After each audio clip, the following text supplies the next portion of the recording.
back to the Affirmation Addict podcast. My name is Pyle, and this episode is dedicated to you if you feel like you're not enough. If you have just felt like you are not worthy of some of the good things in your life, if you feel like you don't know whether or not you're worthy enough to manifest something, or if you just feel like you are not good enough because of things people have said to you or the way you feel like you've been kind of portrayed in society and you feel kind of misunderstood, this episode is for you. I have no plans in this episode. This is absolutely a heart-to-heart, so I have no idea if this is going to resonate. Let's see what comes through. But my message to you is, this is what I would want to hear if I'm in that state of feeling like I'm not enough, is that although it feels like probably one of the worst, heaviest feelings ever, when you feel like you're not enough, it is so much more of a judgment and an attack on ourselves, and a way of being so self-critical that we think it's there to serve us, when in reality, it's just hurting us. It has nothing to do with other people. I think we love to use that. I think our egos love to use that as an excuse. I think our egos love to say, well, that person told me this, and this person told me that, and this happened, or I didn't get that job, or I didn't, finish as valedictorian, whatever it is that you're kind of equating to you not being enough. I just want to acknowledge that it is all so false. By you being here, listening to this episode, being alive and breathing, you are important, you are enough, you are worthy of taking up that space. And ultimately, it is up to us. It is up to us if we want to step into that knowing, step into that worthiness, or if we want to keep rejecting it. And it's one of those situations where it feels like the world is watching us, but ultimately we are our harshest critics. And if you can just give yourself permission to accept that, maybe you are being a little too hard on yourself, we can actually start to shift that around so easily. One thing that I recently started to understand is that worthiness and enoughness is more than anything a choice. It is a decision. It doesn't actually change how you feel. When I first heard of this concept of you need to feel more worthy, you need to feel more enough, I thought I would feel different on the inside out. I thought the way I would show up would feel differently immediately. Like I thought I would notice such a drastic difference. But the reason it actually feels the exact same is because our innate qualities, like we are born worthy, we are born being more than enough. So that is actually home. That is very neutral. That is very natural. And so when things feel natural, they actually feel kind of nonchalant. You don't really notice them. You don't think of them because it comes naturally. So I feel like we search for this feeling of worthiness, this feeling of enoughness, when you probably realistically will never actually feel it unless you're looking back and reflecting. You might not feel it in that moment, and it's actually kind of supposed to be that way. It is part of who you are, and who you are shouldn't feel any different. It should feel very natural. And by feeling natural, you consciously won't notice it. So that's kind of where in manifestation, the conscious effort we're putting in, the self-improvement work we're putting in, we want to see those results. We want to just feel those results and see those shifts. But this is one of those shifts that you won't actually see or feel because it'll probably feel so neutral and so normal that it will feel like another day. So kind of to appease this kind of feeling like, I don't feel like I'm worthy, I feel like I'm not good enough, we unfortunately put ourselves in a very victim mindset. We feel like life is happening to us, and this is not to call you out. This is something I feel time and time again, no matter how much work I do. It's so easy to kind of choose that frame of thought, choose that kind of stream of consciousness when switching to the other side is just a choice. One situation can happen and you have two ways of thinking about it. You have a way of thinking, oh, this didn't happen to me because I'm not enough, or this didn't happen to me because I'm worthy of way better. They're saying very similar things. You're interpreting the exact same situation, but one goes on the stream of I'm not worthy, and one goes on the stream of I know I'm worthy, and that's just how I am. So worthiness is not this big moment. Sorry, I said that so weird. I'm not even gonna edit it out. So worthiness is not this big moment in your life that you're gonna be like, yep, I snap into it, I feel worthy. It's actually just a state of being that's very natural to you, and so natural that when you step into it, you probably won't even notice it consciously. Subconsciously, you'll feel shifts. And a really good way to actually see if you're kind of on that thought pattern is if you just notice that things kind of are starting to fall into place a little bit easier. Things feel a little bit less sticky. And I think I've given this analogy very recently before, but it's like it feels like you're hitting all the green lights. You're not stopping. You're just kind of in that flowy state. You're not kind of stopping and then starting back on, stopping. It's not that jerky journey. It's a very smooth and flowy, kind of velvety journey rather than very like abrupt and up and down and rigid. That's one way to know if you are actually emitting that frequency, because your life is happening as a response to that. Another thing I want to share with you is please take off the pressure that you feel to experience and feel worthy in order to manifest. I was actually talking to someone and they were like, hey, did you feel worthy before you manifested things?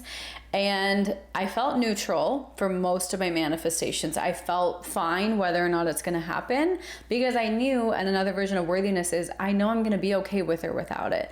That is a version of worthiness, because your mental sanity and your state of being isn't nearly as affected by a certain manifestation.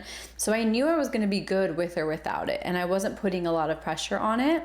But one thing, I don't think I felt absolutely worthy of meeting Tom. For actually very, very candidly, when I first met him, I was like, oh, he is way too good for me. I also experienced a lot of complexities that I didn't even know I had. I literally was so like insecure that I was darker than him. I mean, I grew up in Indian culture. Fairness and darkness is such a big thing, especially on our identities. So I didn't even think that that actually bothered me, but wow, it totally bothered me. I was so insecure, and I told him that. I was like, you're not going to understand this because you didn't grow up with this, but I do have an insecurity, or I'm feeling like insecure about the fact that I am darker than you and you are lighter than me. And he was like, wow, I would have never thought that. Like, that thought would have never crossed my mind. He was like, I love your skin tone, all of these things. And it's just so interesting, because that was a moment of me feeling unworthy, even though I was with my soulmate and he literally was telling me how much he loved me. I still felt unworthy.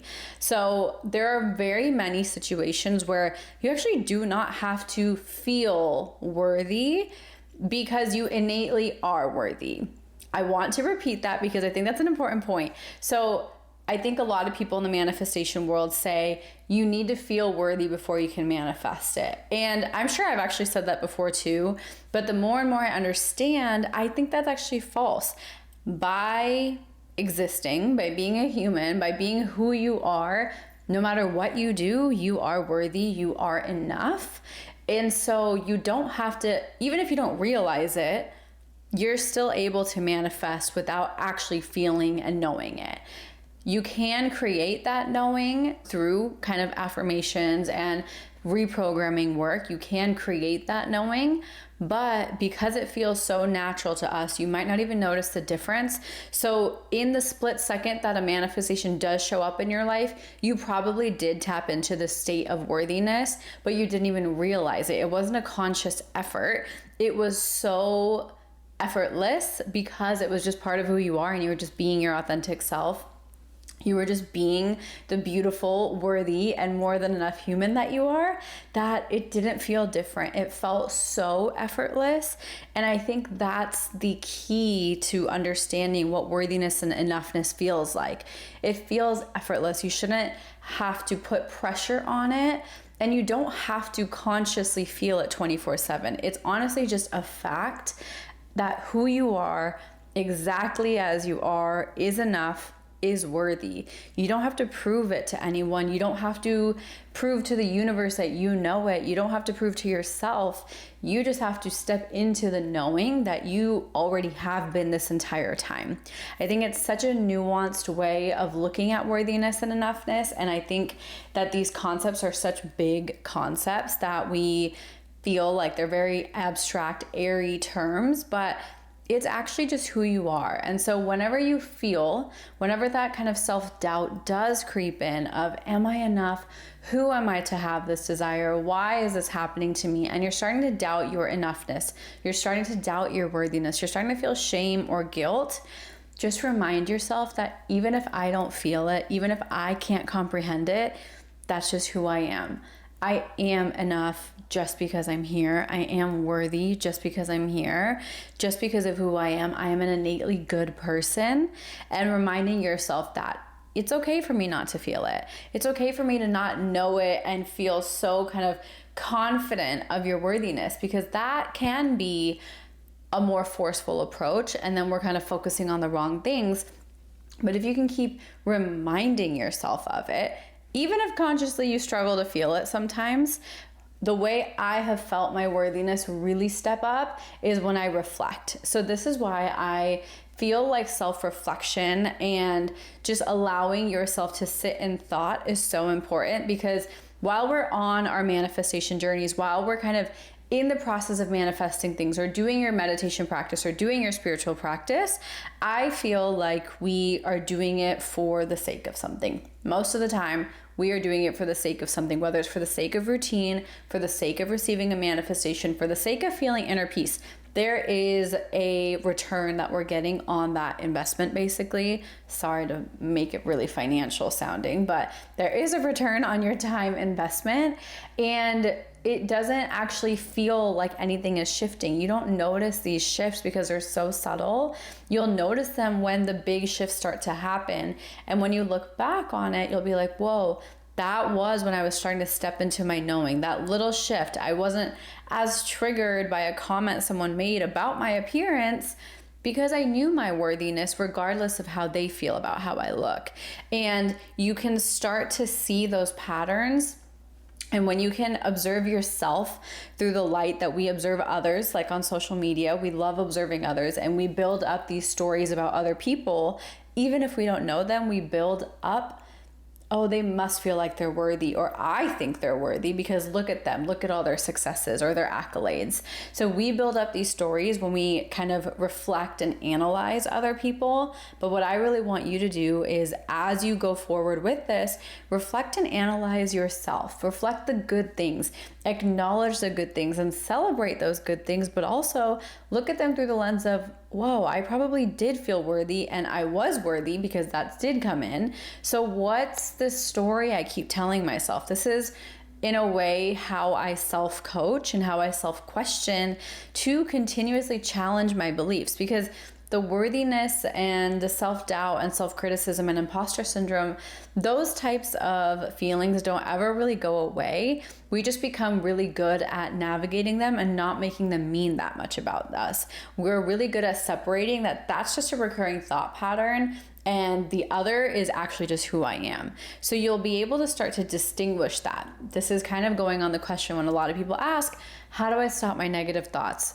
To be so honest with you, they won't stop. It is not meant to stop. Your negative thoughts serve a biological function to keep you safe, to keep you critically thinking. So your negative thoughts aren't ever going to go away. They might quiet, so they might feel less heavy, they might feel less big, they might feel less important, but they won't go away. There's going to be a negative thought, there's going to be a positive thought. That is the law of polarity.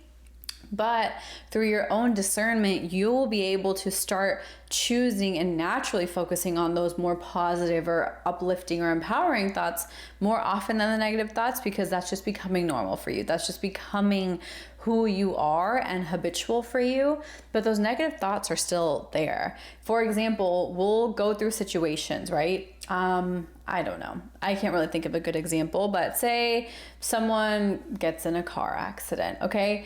There's going to be the negative thought pattern of, oh my gosh, are they okay? Assuming this person was okay and it was just a little bit of a fender bender, right? You just do a little love tap and all is good, but it is still an accident, right? But some people might say, oh my gosh, they got in an accident. Are you okay? I'm so glad you're safe. That is still a little bit of a fear-based kind of lack. Like, who am I? Why did I get into this accident? What did I do wrong? Why did this happen to me? That thought pattern is one. The other thought pattern is maybe this little mini accident was preventing me and saving me from a bigger accident. Maybe this little mini accident was a reality check that I needed to feel more gratitude, so I'm going to learn from this. Maybe this was a reminder for me to be more present.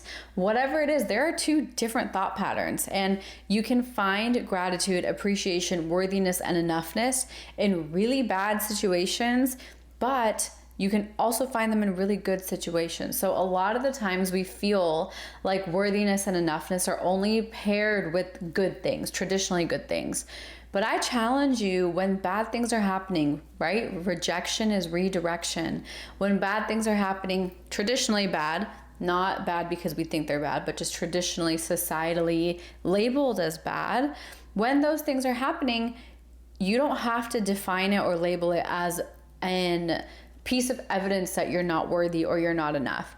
You can choose to allow that to be actually a symbol of your worthiness and enoughness, that you are meant for something better. You were protected from something worse happening, and you were protected from a really bad life experience when this was something you could handle because you did come out the other side safe and okay. So these are very, very touchy kind of topics because our self-worth, our enoughness is so heavily tied to our identity and who we think we are. And so it's very easy for me to chat about this, of course, but also putting it into practice, I understand, is hard. It is not normal for us. But if you take away one thing from this episode, my invitation to you is to think of stepping into your worth and enoughness as a neutral remembering rather than a positively charged creation. Both are good. Neither are bad, but if you can think of worthiness and enoughness as just a neutral state of being, it's just you remembering who you really are, rather than you're so excited, you're doing it with great intentions in order to create something good. I think there's actually so much more power in the neutral remembering than the positive creation. So try it from that approach. See how it feels, even if you're doing the same things, saying the same affirmations, listening to the same guided meditation. Try experiencing and remembering worthiness and enoughness as just a part of who you are, and don't try and label a feeling. The only way we can find that feeling, I think, is through reflection, because I do think hindsight is 20/20. I think that is so true, and especially on the healing journey. So if you feel like you can't recall worthiness or enoughness, grab your journal and just reflect. You'll be so surprised as to what comes up. I hope this episode was helpful, and I will see you next week.